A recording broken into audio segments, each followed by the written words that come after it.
let's talk about something that is on the lips of almost every Malawian right now, and that is the issue of protests that are being organized, calling for the resignation of the chairperson of the Electoral Commission of Malawi, Justice Dr. Jane Ansah. Now, you are a member of the Malawi Electoral Support Network, yes, MESN, which in the previous election of 21st May deployed more than 1,400 monitors across the country to monitor the election, and they were running their own Parallel Voter Tabulation Center in Blantyre. And after everything was said and done, they compared what they were able to aggregate and what the Electoral Commission released. And it showed that there was a very marginal error, a very small margin of error. Actually, it was minus plus 2.2%, which essentially means that what the Malawi Electoral Support Network found from their Parallel Tabulation Center is very close or almost similar to what the Electoral Commission announced as the results. And they issued a statement, and you appended your signature to that. And now, fast forward, we see you calling for the resignation of the chairperson of the Electoral Commission. Why?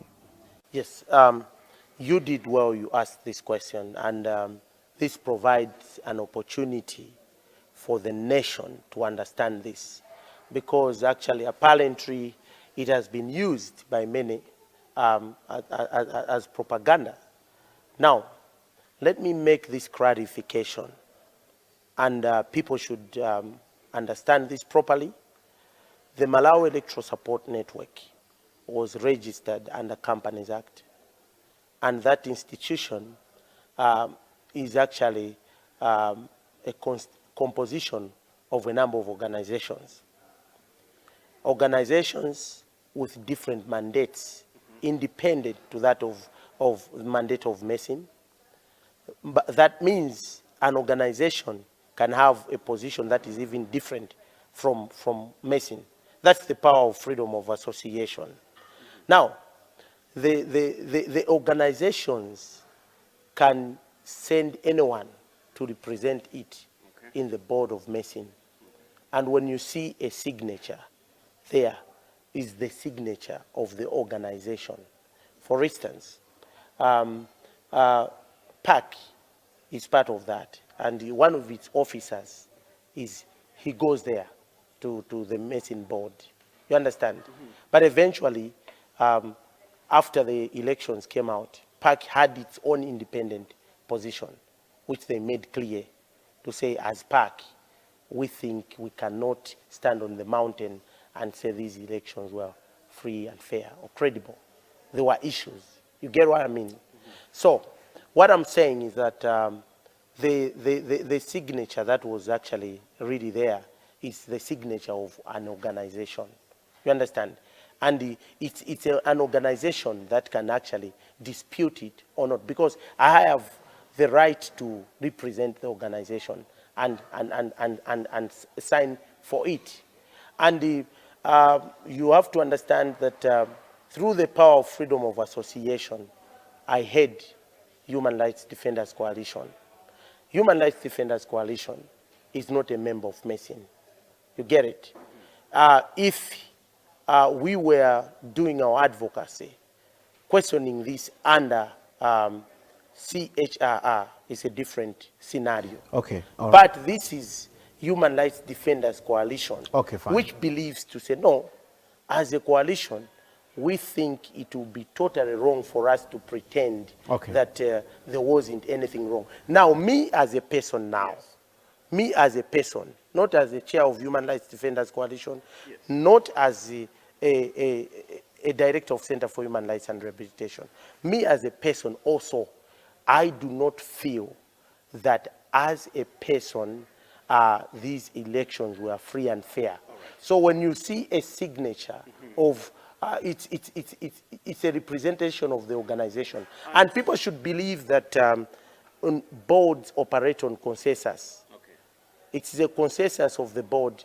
And we gave those signatures before even the results came out. All to right, say, okay. as a commitment to the project, Okay. we give these signatures. It doesn't mean that those signatures we were signing on the very final date. We said we believe in the project, and as a board, at the very end of the project, these signatures will be used. They're scanned signatures, by the way. Okay. These signatures will be used to validate the process. So I wouldn't want to dive into board issues, and I wouldn't want to bring the board of MESN here and start discussing issues that are actually even confidential. I do respect that, and for that reason, I would want us to stick to the sides of this discussion which we can have, Exactly. because MESN is not represented here. Yeah. The member that sits on the MESN board represents the Center for Human Rights and Rehabilitation. Exactly. Am I right? Yeah. An organization which you head. Yeah. In which case, any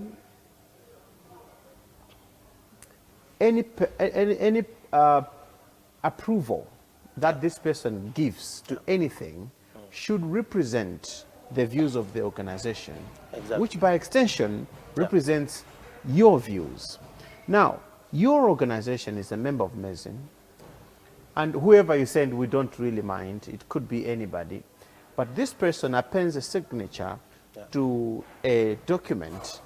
That document effectively avows that the Center for Human Rights and Rehabilitation believes in this, in whatever has been. I mean, that's the power of a signature. Whatever has been written here, we stand by it and we believe in it and we approve it. And by extension, that means you, as the executive, as the leader of that organization, have approved it. You would never append your signature to something that you personally do not agree to, or that your organization does not agree to. In this case, what should we make of that signature by the Center for Human Rights and Rehabilitation on that document? Was it a sign of approval? Was it a way of saying we subscribe to what has been written in this document? Or it was just thrown there as we would want to believe? Yeah, the point is, look, a PVT process is something that probably we can talk about for a long time. But let me tell this. I said the signatures were set aside, that they will be used eventually in the final process. And that does not stop an organization, Center for Human Rights and Rehabilitation, when they discover that, oh, we had signed this, but we think with what we have seen on the ground, this thing is actually questionable. So it's actually backtracking. In the similar measure that Public Affairs Committee had done that, to say, okay, this was signed, but we question that there was some problems. Now, look, the problem that I have is that after the PVT has been done, there were developments which came out later, which were not even probably captured by the PVT in details. Okay. There were a number of things to deal with the TPEX, etc., etc. And look, a PVT is sample-based. You understand? Sometimes you do a PVT, it's done. The results are actually gotten. But we need also to understand, to say, sometimes when the source is compromised, when the source has been compromised, everybody is tapping from the same pot. Whether there are 20 PVTs, they will be tapping from also a similar process. So in short, one thing that I've said, that as a person, I wouldn't want to condemn an institution in which I am, as a person like MESN, in public. There might be internal issues as an institution which we can discuss. But as a person, I believe I have sufficient evidence to say things didn't go well. Okay.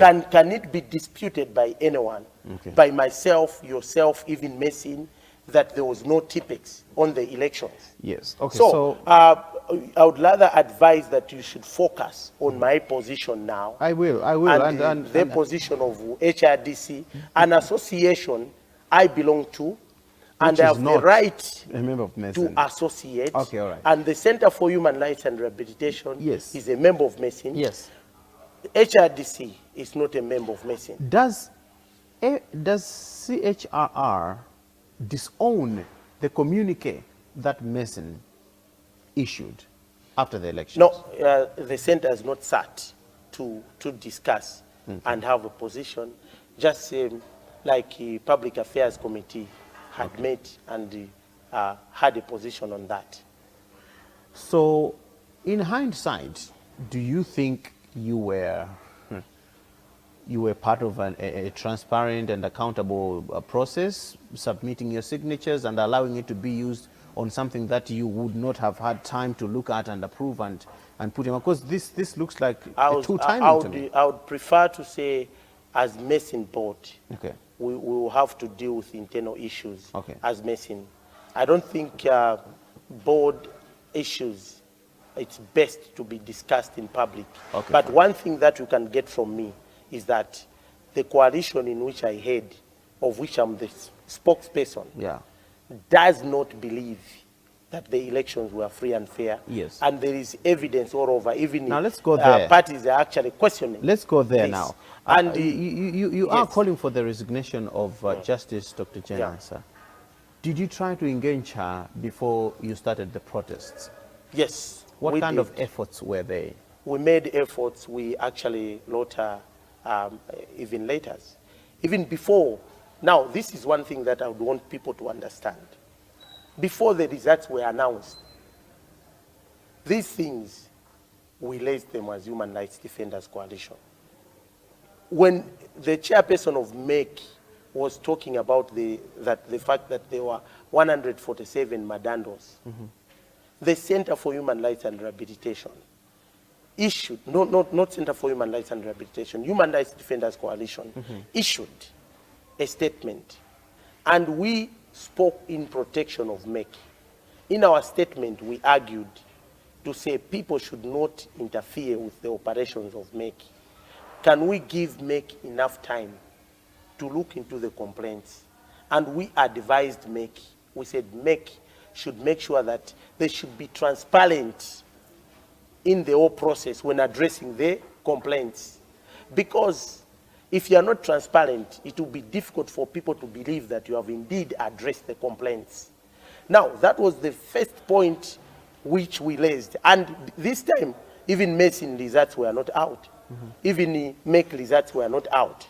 And as a person, we also raised it. I raised it also at MESN board to say, as an institution, we have to be really proactive. Look at the mess that is happening around. There are a lot of rigging efforts. People are being beaten. People are being arrested. So I also raised this to MESN to say MESN should not be quiet at times like this.